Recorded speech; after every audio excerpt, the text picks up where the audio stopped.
Hey, it's another day and welcome back to my channel. Happy Thanksgiving week, everybody. I can't believe it, the holidays are already here and I thought I'd rather put this video up sooner rather than later to get your wheels spinning for Christmas gifts. I don't know if you guys like to give gifts to your neighbors or your friends and family.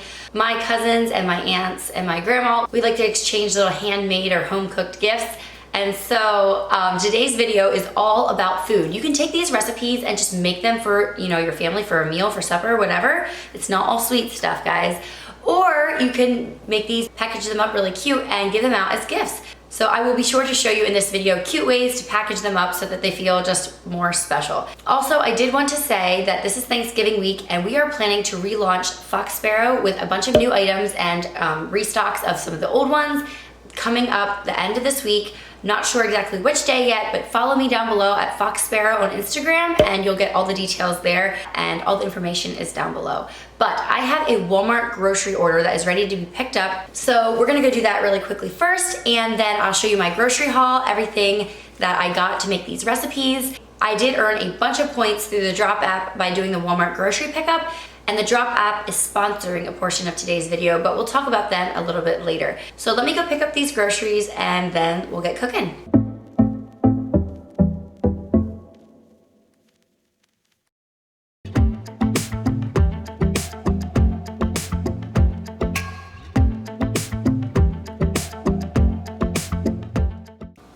So here is my Walmart grocery order all laid out. It was $91 in total. I'm not gonna go over every single item, just the highlights here. This sausage and the spinach is actually for a soup that I'm gonna show you guys how to package up and give out as gifts. These pecans you're gonna see later in the video. Who doesn't love sugared nuts? And I got this sweetened condensed milk here, some vanilla, white chocolate, because we're gonna be making a DIY coffee creamer recipe and it looks so cute, all bottled up for friends and for gifts. I have some marshmallows here for a snack mix. And I just picked these up. One thing I love about doing Walmart grocery pickup is that you can get stuff out of other sections. This was in the baby section. I needed more snack cups for the kids. I also have some spices here. We're gonna make a spice blend together that you can give out as gifts. And I always like to highlight my chicken dipping sauce. If you guys don't know that this is at Walmart, it tastes so good. It reminds me of Chick-fil-A sauce. Actually, it tastes really similar. And I have a ton of eggs and a ton of mini chocolate chips because we are going to be making a really yummy biscotti recipe that makes adorable little gifts. And these oranges I'm gonna use for decorating in a future video, but also you're gonna see this pop up in a recipe today. So I don't know if you guys do Walmart grocery pickup or not, but if you do, definitely make sure you're doing it through the Drop app. The Drop app is the best way to earn money back while you're spending.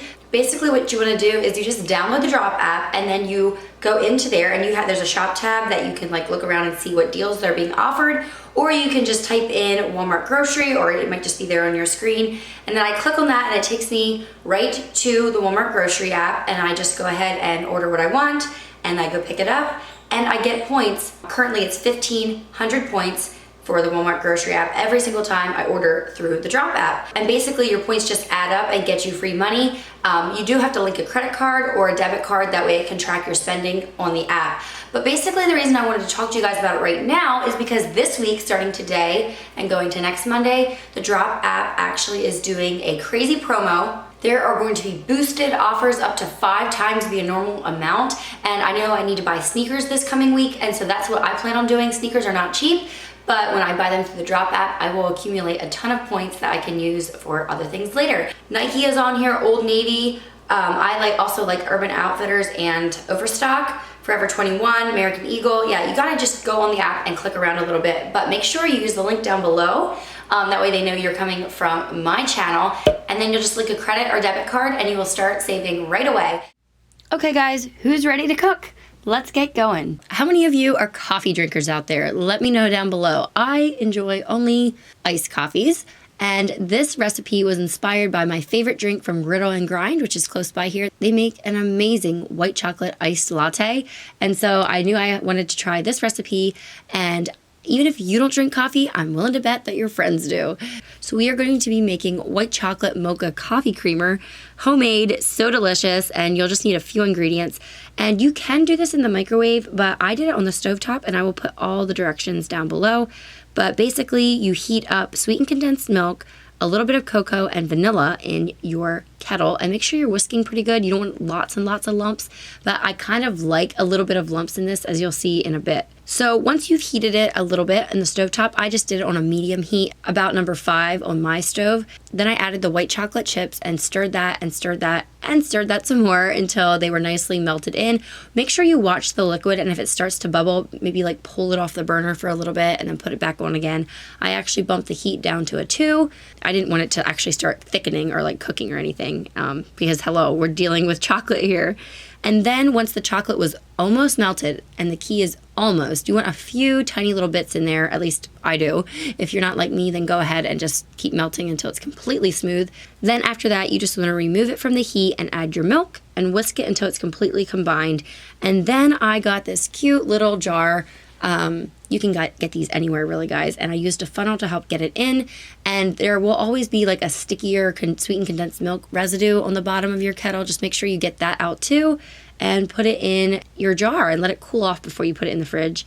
Okay, and to package up this coffee creamer, I went ahead and just put it in one of these pretty little bottles. I'm not sure what they're specifically used for, but they worked great for coffee creamer.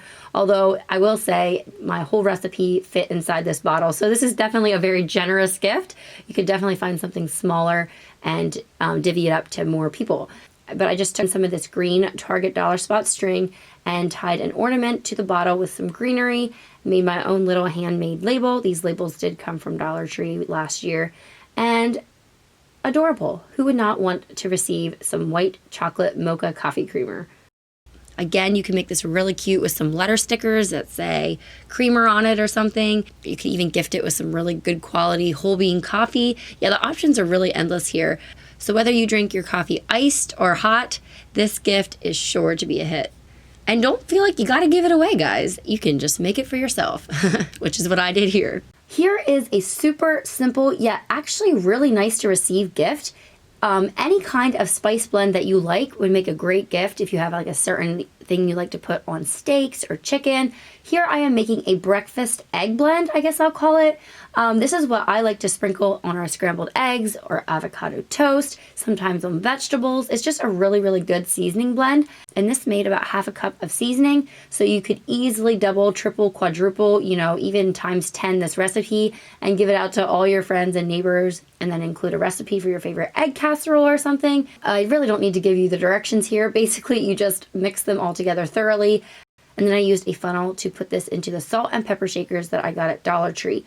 I do not recommend these. They do not have a lid or anything to seal it with. So I'm going to try to find something next time at the store to transfer this to. But I was at Dollar Tree and I decided just to use these for the sake of the video. But yes, these do not have any seal on them, so they will spill if you're not careful. And then to make them cute, you can just tie a little string around them, and I got this little mini whisk at Dollar Tree just to add to it. Again, you could attach a recipe to go with your seasoning blend. And one last tip, if you have a restaurant store near you, or even like the Webstaurant store online, you can order big bulk amounts of dried spices and then just blend them together yourself in a big bowl. So for our next recipe, we're actually going to be making soup.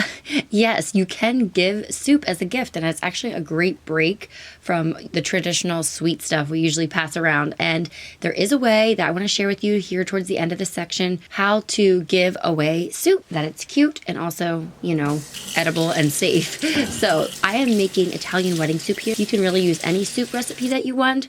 Just make sure it's something that you love and definitely want to pass on to your friends and family. But for this Italian wedding soup, this is a recipe that I have made so many times. It is kind of labor intensive, just because soup is all a lot of work, right? You know, all the chopping and cutting and dicing, but you also have to make little mini sausage meatballs, but the payoff is always worth it. This recipe is one of my absolute favorites. So first of all, you want to heat a little oil in your pan and get the garlic sauteing and onions if you choose to put them in. I usually just substitute the onions for onion salt. I do not enjoy biting into onions in my soup, and I also don't enjoy cutting them up either. So most of the time I just cook with onion salt or onion powder. But after that, you just want to get all your vegetables ready, celery and carrots. Here's my method for doing the celery. Yeah, I know it's a little bit weird. And I always just buy baby carrots and then use them in my recipes. That way the carrots in the fridge are always ready to go. I know it's a convenience, but it's worth it to me. You want to add all of your vegetables and get them nice and soft. And then while those are getting soft, I like to make the sausage meatballs. It's a pretty traditional recipe. If you want to have the best meatballs, I recommend the sweet Italian sausage, but use whatever you want. And you can totally skip the step here of putting them into the oven and kind of getting like a browning on the edges of them. That does not have to happen. You can just drop the meatballs raw into the soup and allow the boiling liquid to cook them. But I myself just love the flavor that it gives when you kind of just like brown them on a greased pan in the oven just for a little bit. You don't even have to worry about getting them cooked the whole way through, although I definitely overdid them a little bit here. They were done completely through and a little bit brown. Once the veggies are soft, you want to add your chicken stock and your milk to the pot and bring that to a boil.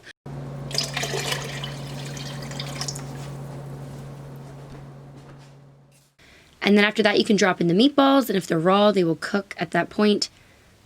And then you can add your pasta. Yes, this is pasta and not rice.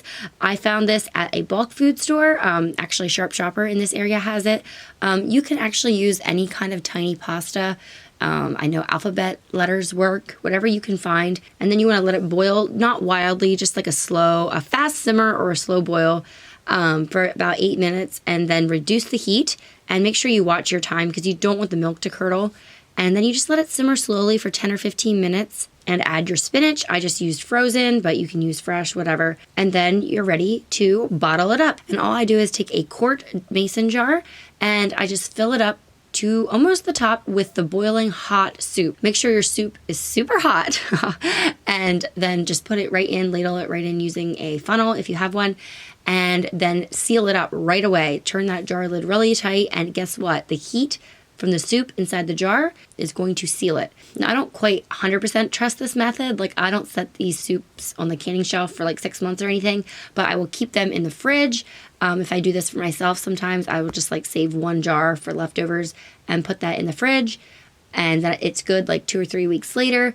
Yeah, I wouldn't count on it like actually canning your soup, but it does make it last a long while, and I've kept them in the fridge up to like a month before opening the can. And then to make it cute for a gift, you can just go ahead and use one of those like jar openers as a topper, or a tea towel, a dishcloth, whatever. Here I just used some bar cloths that I got from Dollar Tree, and I actually ended up having to cut it in half because it was too big and too thick. But I just wrapped it around the lid with some twine and used this little label that I got from Dollar Tree, or you can feel free to make your own custom labels. And then just let your friends know that all they gotta do is reheat it and it's good to go.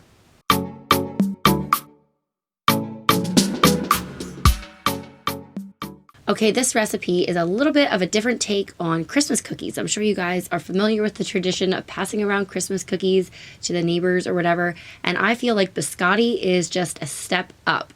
And yes, I am actually not a Biscotti lover. I just find them so dry and crumbly, but this recipe I love, and there's a secret that I will show you in a little bit of why they are so good and why they're not so dry and crumbly. So make sure you stick around. So first of all, you just want to mix up the bready part. Biscotti means twice baked, so you're going to actually end up baking this twice, and I'll show you here. This is a chocolate orange biscotti, which sounds like a really odd combination, but trust me, it is so good. The orange just has this awesome pop, and then I don't even think you should eat sweet stuff unless there's chocolate involved, if you ask me, so that's a necessity as well.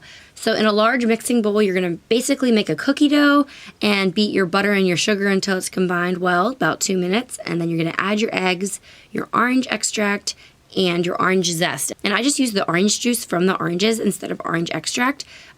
You'll need a little bit more to make it flavorful, but I included that amount in my recipe that I have linked for you guys. By the way, all these recipes are either linked down below, or I actually have a link to my website where I have cute recipe cards for each of them. That way you can download them and have them for later for yourself. And then you just slowly add the flour and the baking powder, and finally the chocolate chips.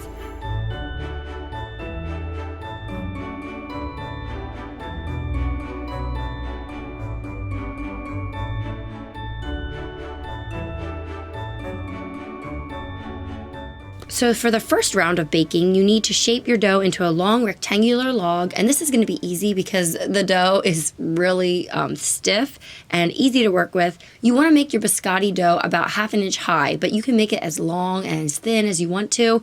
I just was holding up this jar here to make sure that my biscotti was going to fit into this cute jar that I was planning to gift the biscotti in. And so it ended up being about 9 inches by maybe 14 inches, and that's just a rough guess. But yeah, you can go ahead and make it whatever dimensions you want, as long as you keep it about 1/2 inch. That way the baking time will work out for you. So you want to put it in the oven for 25 minutes, and then when it's done, you remove it from the oven, and I use a serrated knife here and slice it into about 1-inch strips. Try to make them all uniform so they're all about the same.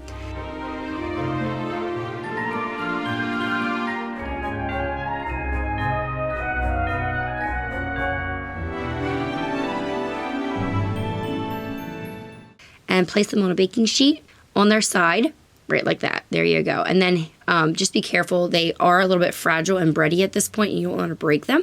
And then you just pop them back in the oven for another 20 minutes. And now here's the secret. I do 20 minutes. A lot of recipes will say a lot longer than that. And that's why biscotti is really dry and crispy. And if you like it that way, great. But I like it to be a little bit chewy, a little bit bready. And so 20 minutes is what I do. But you can feel free to do whatever you want. And then I just melted some chocolate and also made an orange zest topping, which is just sugar and orange zest. Yes, it's all in the recipe. And you just drizzle everything with chocolate and then just sprinkle on the little orange dust is kind of what it looks like. These are so good with a cup of coffee or tea. I mean, okay, what do I know? I don't drink hot coffee or tea, but I've been told that that's a great way to eat biscotti.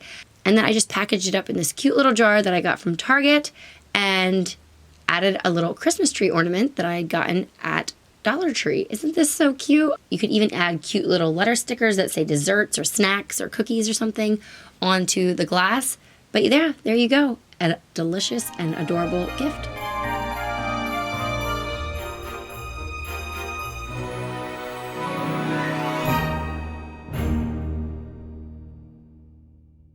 Okay, you have all seen some version of this snack mix, I'm sure, somewhere along the line, but it is so good, and I just wanted to share my version with you guys. I made a big batch of this stuff with my kids, and they had fun helping out. This recipe is great to make ahead of time and store in the freezer, and you can really customize this however you want. But here's the ingredients that I used.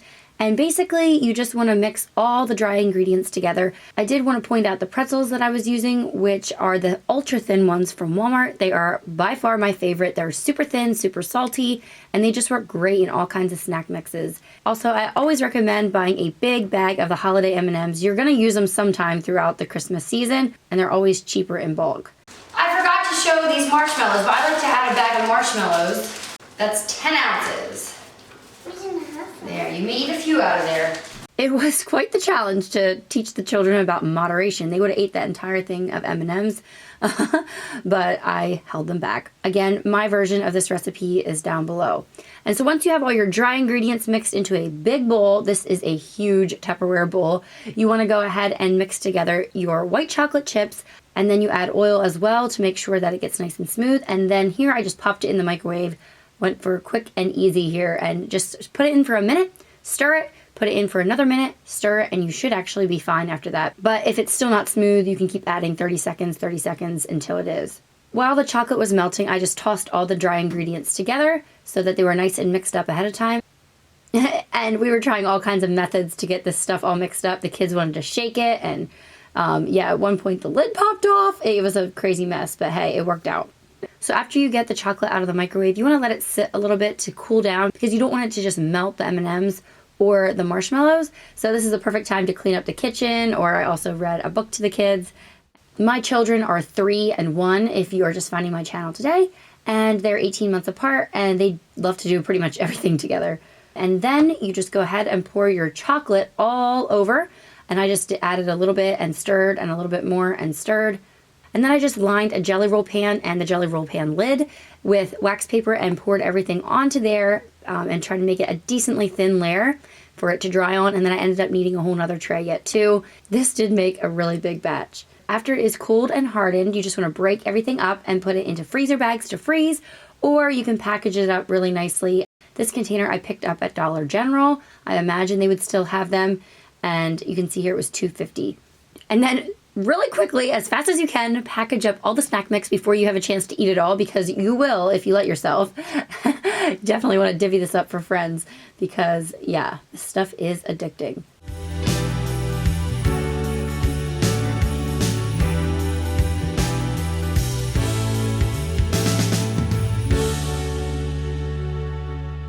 It's not the holidays without some kind of candied nuts. And here is the recipe that I made this year, and it turned out super good. You first want to preheat your oven to 250 degrees. And I imagine this recipe would be good with all kinds of different nuts, but I did use pecans, however you want to say it. And here I just added the dry ingredients to a bowl and whisked them together. It was pretty much just sugar, salt, and cinnamon. And then you add 1 tablespoon of water to an egg white, and you whisk it until it's super bubbly, and toss your nuts in that to coat them. And then you toss all the nuts in your sugar mixture, and there you have it. Super, super easy assembly. Spread them out in a thin layer on a lined baking sheet and pop them in the oven.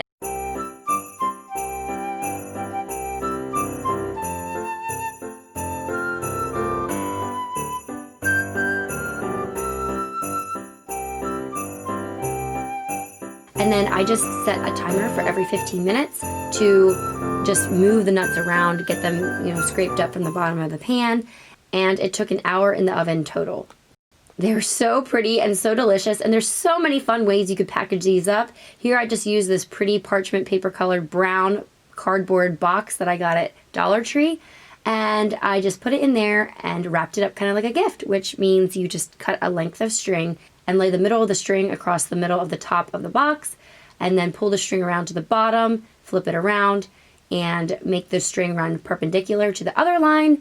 Pull it back up around to the top of your box, and then you can do a knot. Make sure you use your finger to hold it secure, and add a little bow or whatever you want to do there.